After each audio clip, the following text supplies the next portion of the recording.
All right, let's tackle a debate that every blackjack player has had at some point, playing online versus sitting at a live table. Sure, it's the same game, right?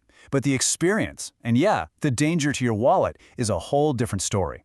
So, which one is actually going to hurt your bankroll more? Let's dive in and find out. So here it is, the big question. Now you might think the answer is all about luck or which game feels hotter at the moment. But what we're going to find out is that the real answer has nothing to do with superstition and absolutely everything to do with how the game is structured.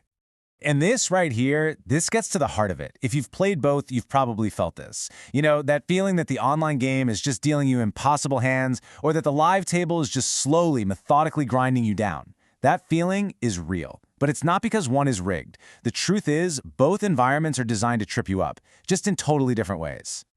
So let's break down these two very different worlds. Look, the goal is always 21, but the journey you take, whether you're clicking a mouse or holding physical chips in your hand, well, that changes everything. Just take a look at the breakdown here. Online, it's you versus an algorithm. It's a solitary experience, and it is brutally efficient. Live, you've got a real dealer, you've got other players, you've got conversation. The whole pace is slower, more deliberate. And trust me, these aren't just little differences. They have a massive impact on your bottom line. So when we ask which game is worse, let's be really clear. We are not talking about whether one is cheating you. Both are regulated. What players really mean is, where am I going to lose my money faster? Where am I going to feel less in control? It's all about the player experience, not some grand conspiracy. And that leads us right to the real heart of the matter. The true cost of a blackjack session isn't hidden in some secret card shuffling. Nope, it's baked right into the very structure of the game you choose to play. So forget all that talk about hot decks or cold dealers. The single biggest, most important factor that separates these two games is time. It all comes down to this: how many hands are you playing per hour? Because that is where the house edge really gets its teeth into you. And to really get this, we're going to break it down using these three key ideas: the structure of the game itself, the speed at which you're forced to play, and the psychology, what it does to your brain and your decision-making. This is the framework that explains it all. All right, time to get into the nitty-gritty. We're going to use our framework, structure, speed, and psychology, to really see how these two environments stack up against each other. Let's start with speed, because honestly, it's the biggest game changer. Online, it's just relentless. Hand after hand after hand with zero interruption. That means you're putting way more money into action every single hour, just feeding it into the house edge. But live play, it has these built-in pauses. The dealer shuffling, paying people out, other players thinking. All that stuff slows you down and actually protects you by limiting your exposure. And wow, this chart just lays it all out, doesn't it? Look at that difference. At a full live table, you might see, 50 hands an hour if you're lucky. But online, playing by yourself, you could easily blow through 300 hands in that same hour. That is a 6-fold increase in your exposure. It means even if you're playing perfect strategy, the sheer volume means the math is just chewing through your bankroll 6 times faster. It's brutal. But here's where things get kind of twisted. Believe it or not, when it comes to the actual rules of the game, online often has the edge.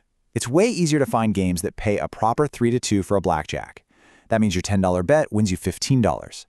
In brick-and-mortar casinos, they love to push these awful 6-5 tables, where that same blackjack only gets you $12. It might not sound like a huge deal, but that one little change just jacks up the house edge against you. Okay, let's talk psychology. The online world is built for speed and isolation. It pushes you into making these snap decisions, which can turn impulsive in a heartbeat. You don't have anyone around you, so it's so easy to lose track of time, play way longer than you should, and just mindlessly click on those tempting side bets that have terrible odds. Now, compare that to a live table. Those natural pauses give your brain a second to breathe and actually think. Just having other people there creates this subtle social accountability. You don't want to look like a fool. There's just more friction to doing something dumb. You have to physically move your chips to make a side bet, which gives you that extra second to think, wait, do I really want to do this? The whole setup just kind of forces you to be more disciplined. And this leads to maybe the most important point of all: bankroll control. Online, topping up your account is frictionless. A few clicks, boom, more money.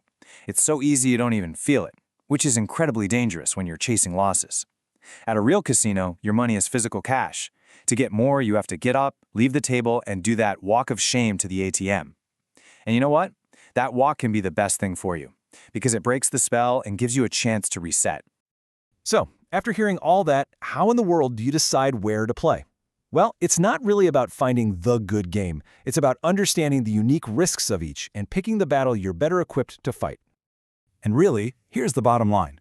Neither game is inherently evil. They're just different. Online blackjack tempts you with relentless speed and way too easy access to your money. Live blackjack can trap you with terrible rules and high table minimums. They are simply different sets of challenges you have to navigate. This right here is your personal checklist, so take a second and be honest with yourself. If you are incredibly disciplined, if you can set a timer and stick to it, and if your absolute top priority is finding the best 3-2 rules, then maybe online is for you.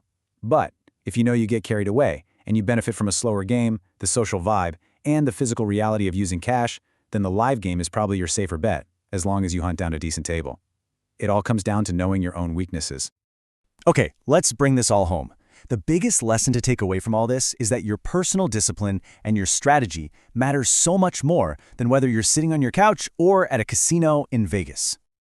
I love this quote because it just nails it. It perfectly sums up everything we've been talking about. You can find the best online game in the world and still get crushed because you played too fast. And you can sit at a mediocre live table and protect your bankroll just by being disciplined. At the end of the day, the power is in your hands.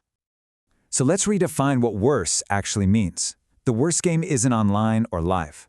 The worst game is any game, anywhere, that makes you play faster than you should, that breaks down your discipline, that dangles those sucker side bets in front of you, and that keeps you glued to your seat way longer than you planned.